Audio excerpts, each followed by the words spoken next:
Hello, everybody, and welcome back to the Carolina Panthers franchise. This week we're on our bye week, and this is a live commentary video today as we are here to just basically see the playoff picture, see stats, see what everything's looking like, and preview what's going to be happening these next few weeks as we get ready for the final stretch for maybe making the playoffs or maybe we get knocked out. We don't know yet. But we are currently at 7-5. Let's first off, before we do the actual full playoff picture, let's just check out each division standings. We're not going to check the whole entire thing because we'll see the whole entire thing in a minute.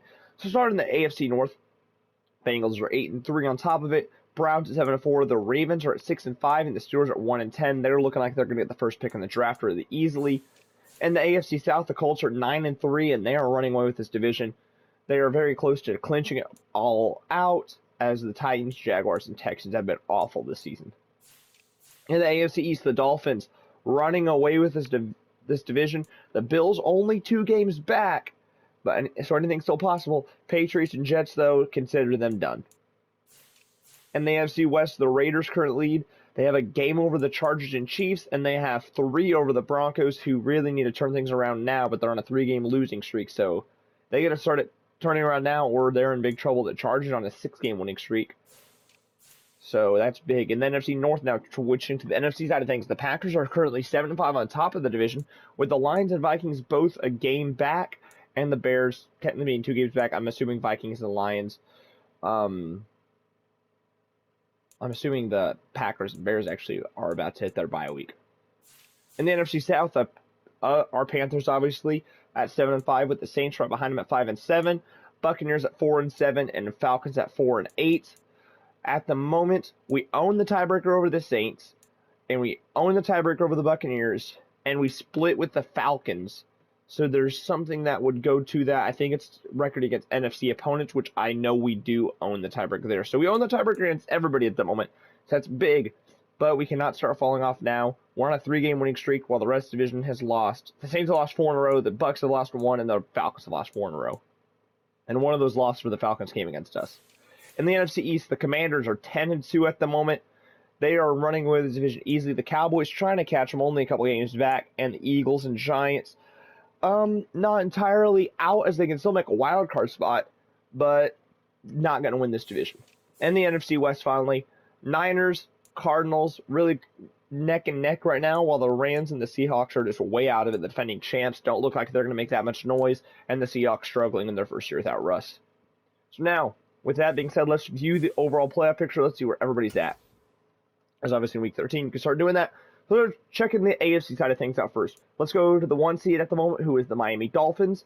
The 2 is the Colts, who would play the 7 seed Chargers. The 3 would be the Raiders, who play the 6 seed Rams.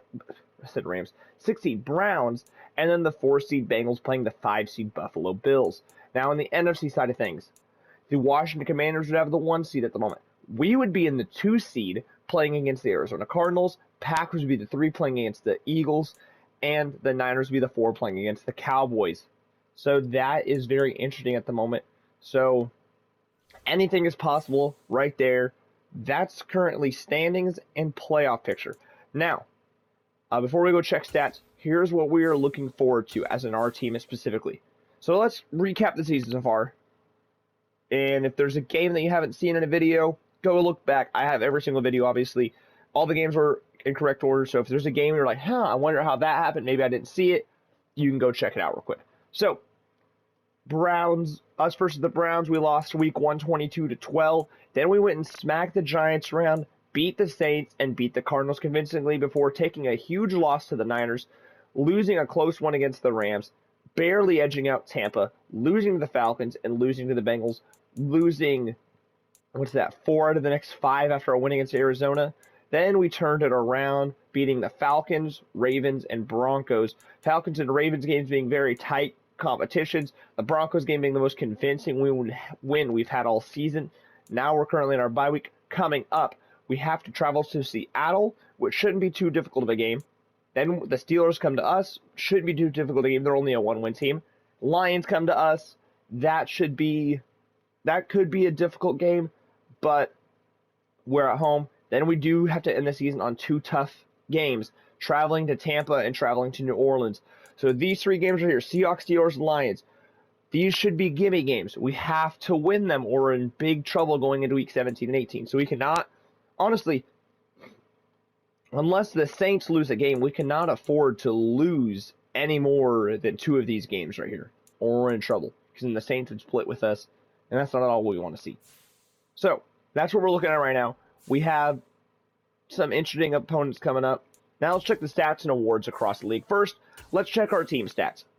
Start with Baker Mayfield. He's thrown for 2,300 yards. He's went 177 for 297, 15 touchdowns and 27 interceptions, 59% completion percentage, 198 yards per game with a 64.1 passer rating. Not pretty at all. He's taken 21.9 sacks this season. Baker Mayfield not having a good year in his first year in Carolina.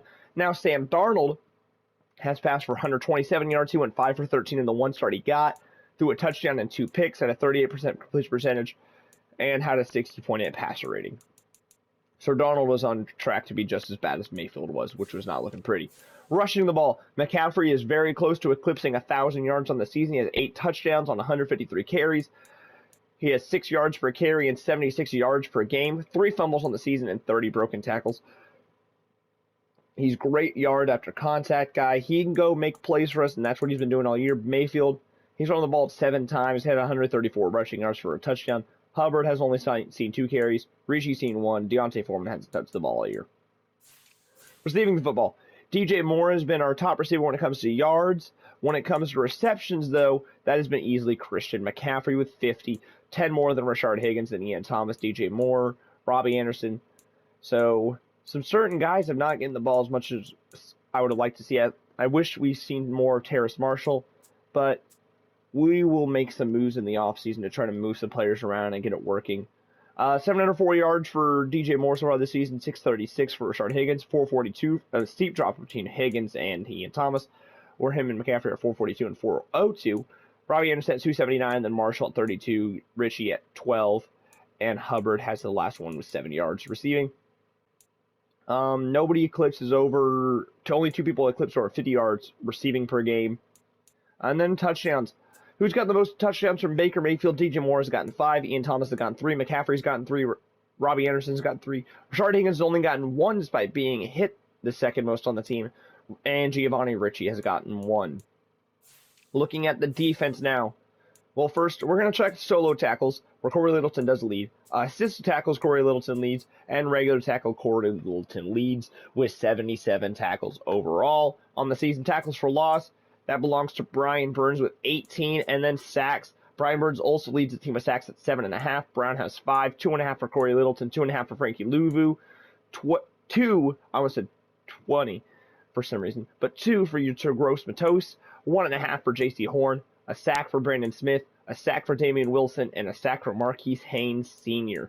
Now we look at the interceptions game, where we've been one of the strongest teams in football. Dante Jackson has 13. C.J. Henderson has 6. J.C. Horn has 5. Xavier Woods has 3. Jeremy Chin has 3. Duke Dawson has 2. Corey Littleton has 1. And Damian Wilson has 1. And obviously the most interception yards goes to the guy that's got the most interceptions. And pass deflections, C.J. Henderson's had the most on the team. And then if we looked at forced fumbles, Henderson has 1, J.C. Horn has 1, Jeremy Chin has 1, Damian Wilson has 1, Brian Burns has 1, Frankie Louvu has 1, Brandon Smith has 1, and Kamal Martin has 1. Fumble recoveries, though, 2 for Derek Brown, 1 for Jeremy Chin, 1 for Damian Wilson, 1 for Brian Burns, and 1 for Keith Taylor Jr. And then defensive touchdowns, Dante Jackson has the most with 6 of them, all pick sixes, 1 for Jeremy Chin, 1 for Keith Taylor, and 1 for J.C. Horn. Kicking the ball now, going to Zane Gonzalez. So far this season, he's 16 for 17 kicking field goals, 94% field goal percentage, with his longest being a 59-yard field goal, and he's 23 for 24 on extra points made, also 95%. And you look at his overall stats: field goal made for 29 yards, 4 for 4, field goal 39 yards, 4 for 4, 39 yards, 3 for 4, and 50 yards or more. He is 5 for 5. So the one he missed wasn't even a 50-yard field goal. He's a phenomenal from 50 yards, though. Zane Gonzalez probably be the kicker again next year. Punting the ball, Johnny Hecker. He has only punted it 16 times this season. And returning the football, Hubbard has gotten a touchdown on a kick return. Chief Smith has 37 kick returns for 1,000 yards and 2 kick return touchdowns, as long as being a 103-yard return. And on punting, McCaffrey's gotten 12 punt returns for 117 yards. Jeremy Chinn's returned 1 and gotten -7 yards. So, that goes over our team. Let's check out the league now. Leading the league in passing touchdowns is Rodgers, and passing yards, most interceptions, is Baker Mayfield. Rushing the football, Derrick Henry has the most rushing yards.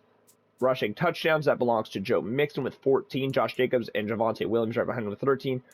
James Conner and Damian Harris with 12 and 11. And then most rushing fumbles this year belongs to Baker Mayfield, unfortunately. When it comes to a running back, though, it's Leonard Fournette with 3. Receiving the football, Randall Cobb has the most receiving yards this year. He also has the most receptions. Average yards per game, that also belongs to Randall Cobb. Receiving touchdowns also belongs to Randall Cobb. So, man, I think we know who Rodgers' favorite target was this year. Randall Cobb. Not blocking. Defense. Jayon Brown has the most solo tackles and tackles in the league. It looks like most assisted tackles belongs to Corey Littleton. Most tackles, though, belongs to Jayon Brown. Tackles for loss belongs to Aaron Donald. Sacks belongs to TJ Watt. No surprise there, with Yannick Ngakoue only a half sack behind, and Aaron Donald being a sack and a half behind. Interceptions belongs to actually Dante Jackson. Obviously, I don't know why he doesn't show here, but Shaquille Griffin has 7. So that's that. Kicking, who's been perfect? Has anybody been perfect? Daniel Carlson, Dustin Hopkins, Justin Tucker, and Eddie Pinheiro has been perfect. And on this front, Tucker, Prater, Greg, Will Lutz, Evan McPherson, Rodrigo Blankenship, Cario Santos, Matt Gay, Nick Folk, Adrian Aldrich Rosas, Graham Gano, Chris Boswell, Brandon McManus, Ryan Suckup, Jake Elliott, Jason Myers, Austin Seibert. Wow, the Dolphins have kicked a lot of field goals. Jason Sanders, Robbie Gould, Katie York, Mason Crosby, and then that's all the guys that are 100% Tyler Bass, only missing 1. So that is what we're looking at. Checking awards real quick, the yearly awards. Josh Allen's your leader for MVP real quick. We don't have a single Panther in this, and we don't deserve to. Coach of the year, though, Matt Rule's in 3rd right now, but Ron Rivera is number 1. We're going to check the NFC, because we're in the NFC for everything.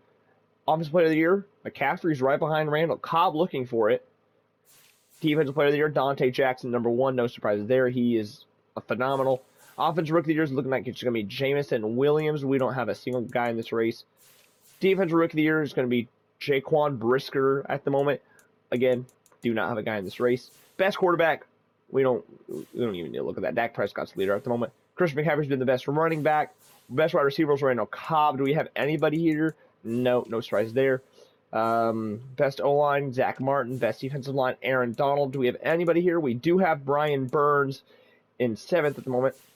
Best linebackers, Daniil Hunter. Do we have anybody here? Nope. Best DB, of course, it's going to be Dante Jackson, who is number 1. And CJ Henderson and J.C. Horn. And Xavier Woods and Jeremy Chin. So the best secondary in football has a ton of guys going for best defensive back. So one of our guys will be winning that award. Best kicker has been Zane Gonzalez, so he is on top right there. So that's that. Now let's check the team stats overall. When you look at best offense in football, we're the worst offense in football. The Packers are the best offense in football. Top 5 on each side. Packers are the best. Chiefs 2nd. Chargers 3rd. Dolphins 4th. Cardinals 5. On the worst category, we're the worst. Seahawks are 2nd. Lions are 3rd. Ravens are 4th. Niners are 5th. So that comes down to worst and not worst. When it comes to passing, Packers are the best. Chiefs, Bills, Dolphins, Buccaneers. That is your top 5. When it comes to worst, Ravens, us, Titans, Niners, Seahawks. When it comes to rushing the football, Titans are the best. Packers 2nd. Colts 3rd. Ravens 4th. Commanders 5th. When it comes to the bottom, Lions last. Buccaneers, Seahawks, Steelers, Patriots. Those are the 5 worst teams when it comes to rushing the football. Points per game. The best in the NFL is the Bills, followed by the Packers, Broncos, Bengals, and Dolphins. When it comes to least points per games, that comes down to the Seahawks, Steelers, Jets, Bears, and Lions. passing touchdowns for the season. Packers lead with Broncos, Bills, Jaguars, Chargers following them. And then Seahawks, Texans, Rams, Steelers, Cardinals are right at the bottom. Rushing touchdowns, Cardinals, Packers, Dolphins, Bengals, Colts, top 5.